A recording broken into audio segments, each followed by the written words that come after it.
colis, de la semoule et de la viande. 1000 collégiens déjeunent dans cette cantine chaque jour. Une fois leur repas terminé, dans le bac, il reste 4 kilos de déchets alimentaires, c'est très peu. Comment font-ils? Quelles sont les solutions pour éviter le gaspillage dans les cantines scolaires? À la cantine, tous les collégiens en rêveraient. Hamburger frites ou une côte de bœuf. Mais ce n'est pas du tout le menu du jour. Ce midi, c'est sauté de dinde, semoule et brocoli. Moi, j'aime pas les brocolis comme les choux Bruxelles ou des choses comme ça. Et quand il y en a, du coup, je préfère ne pas en prendre. Les collégiens peuvent choisir, du moment qu'ils respectent la consigne, manger tout ce qu'ils ont pris. Ils sont servis à l'assiette. Voilà des sixièmes. Et les portions sont adaptées. Il y a des sixièmes, il y a des troisièmes. On voit bien, en fait, les sixièmes, on met moins que pour les troisièmes, généralement. Tout est fait maison et les élèves disent se régaler. Ils aiment aussi les entrées et les desserts en libre service. Bon appétit! Pour l'équipe de cuisine, l'accueil participe aussi à ce que les élèves apprécient davantage leur repas. C'est une clientèle aussi, donc ce n'est pas que des élèves, c'est une clientèle comme au restaurant ici. Donc du coup, on les accueille comme dans un restaurant. Un restaurant où il y a des règles, toujours pour éviter de jeter.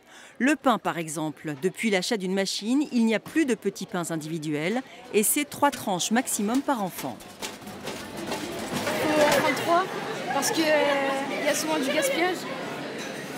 Et alors, toi là, t'en as pris combien? 3, parce que je vais tous les manger. J'ai faim. Il y a aussi des paniers anti-gaspi pour mettre ce qu'on ne veut pas manger, on les met là et il y a des gens qui les prennent. Résultat, 80 à 90% de pain gaspillé en moins. Revenons au menu du jour avec le chef, les brocolis. Succès ou pas? On a passé un peu plus de 25 kilos, donc il me reste un peu plus de 3 kilos voilà, qui est en cellule.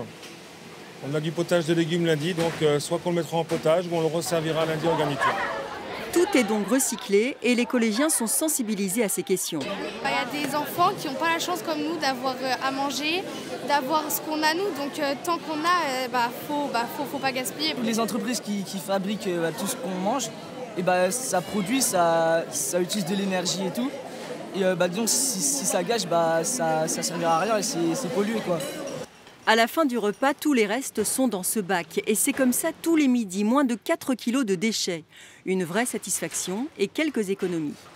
Il y a 6 ans, il y avait entre 5 et 6 gros containers que de déchets alimentaires. Le tri n'était pas fait, donc forcément on payait à la levée.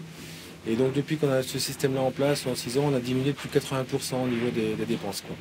La volonté de réduire le gaspillage ne s'arrête pas là. Les déchets vont être réduits en compost dans cette machine et enrichiront les parterres de la ville. Nous sommes dans une autre cuisine, celle d'une école primaire près de Rennes. Ici, la lutte contre le gaspillage passe par la redistribution de repas non consommés. Si les enfants n'aiment pas l'entrée, il va nous en rester plus. Donc c'est vrai que c'est un avantage, c'est qu'on les met au frigo et puis ça sert à d'autres gens qui en ont besoin. Une douzaine de repas est redistribuée chaque jour. Alice vient parfois se servir dans ce frigo mis à la disposition des habitants. En ce moment, j'avoue que les temps sont un petit peu difficiles, donc voilà, mais c'est surtout pour éviter le gaspillage.